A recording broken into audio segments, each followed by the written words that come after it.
Hello everyone, my name is Byung-gi and today I'm going to talk about a great earthquake which occurred in Taiwan in 1999.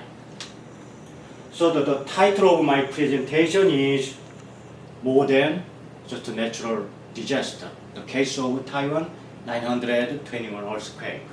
Let's look at the outline of this disaster. On September 21, 1999, midnight, this earthquake occurred in the middle of Taiwanese island. It was stronger than 7 the magnitude.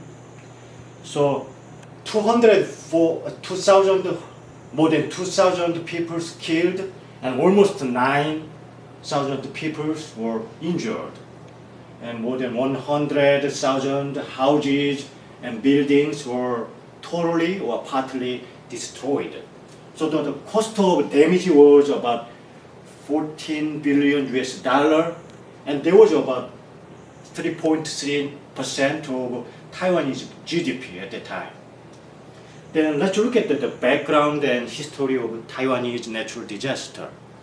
In fact, 1935, there was pretty big earthquake in Taiwan, but Taiwan was at the time the colony of Japan, and more than 60 years there had been no serious earthquake.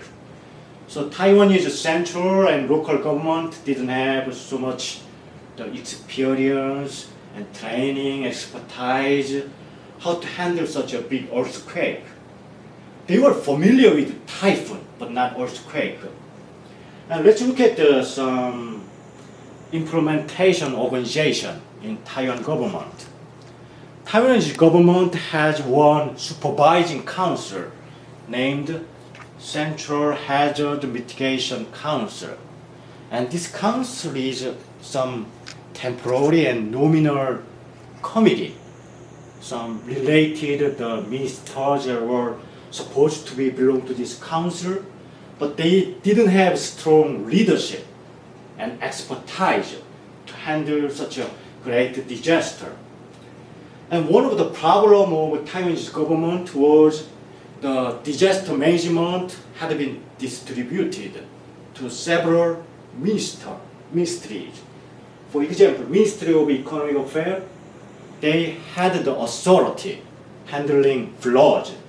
And Ministry of Transportation and Communication, they took care of transportation accident.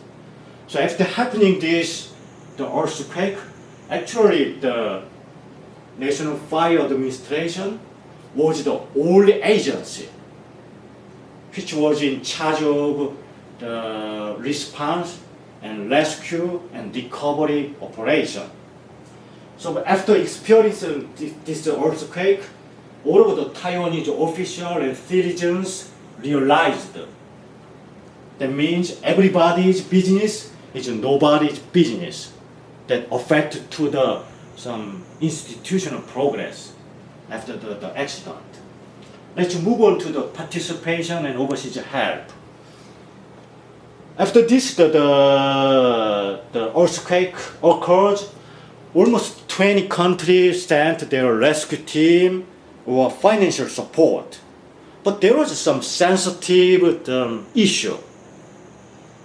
Most of the big developed countries have their diplomatic relationship with only mainland China, not Taiwan. So if they tried to send their rescue team, they had to get some permission or approval from mainland China. There was some weird situation. That also happened to the South Korean government, my country. And actually South Korean government established their diplomatic relationship with mainland China in 1992. And they cut off all of the relationship with the Taiwanese government just suddenly. So Taiwanese people felt the Korean government betrayed all of the previous relationship. So after 7 years later, the Korean government sent about 20 people, the special rescue team, and they made their rescue operation in Taichung City. That's very close from the epicenter. And September 25, later than 4 days of this accident, and Korean rescue team listened to the small sounds from the debris of the collapsed apartment, and they found there is just a small 6-year-old baby named Chang Ching-hung. So this boy had been there almost 90 hours without any water and food, and he was looking for the rescue. And Korean rescue team's operation continued on almost 10 hours, and all of the Taiwanese people and even President Lee Dong-hui also came to this Taichung city. And finally the rescue operation succeeded, and Korean rescue team rescued this 6-year-old boy.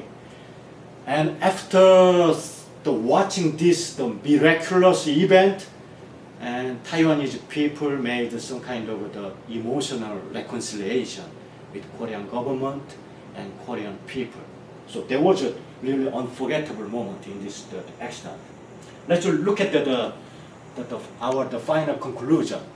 So there were some various aftermaths and changes. The biggest one was the political impact. Taiwan was actually the one party, the ruling country. After 1949, the Taiwan movement, Kuomintang, it's the more than 100 years history, had been ruling Taiwanese just one party ruling system. But after experiencing this earthquake, Taiwanese peoples were disappointed so much because the Taiwanese government, the response was really inefficient. So they selected opposition party for the first time in their history. So Mr. Chen Shui-bin was elected as the president. The 2000, about 6 months later, and Taiwanese legislative made some kind of a comprehensive central government law named Disaster Prevention and Protection Act, and that has really some sophisticated some legal system dealing with all kinds of natural, social, technical disasters. Then the role of the National Fire Agency became most important. Nowadays, the National Fire Agency have the authority handling all kinds of the national and social disaster. And one more thing, this September 21 was named as National Day of Disaster. So every year, Taiwanese people realize the importance of the preparedness for the disaster. But the most important change was Taiwanese people's emotional change. Look at the building. This building collapsed in Taipei. They was pretty far away from the epicenter. But at the time, Taiwanese, the businessmen didn't follow the building code and regulation.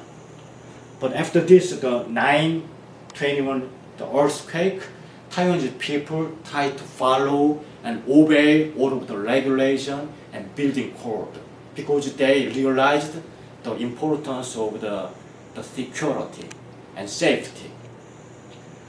Okay guys, that's what I prepared today. Thank you for your listening. I was the Byung-Gi-an.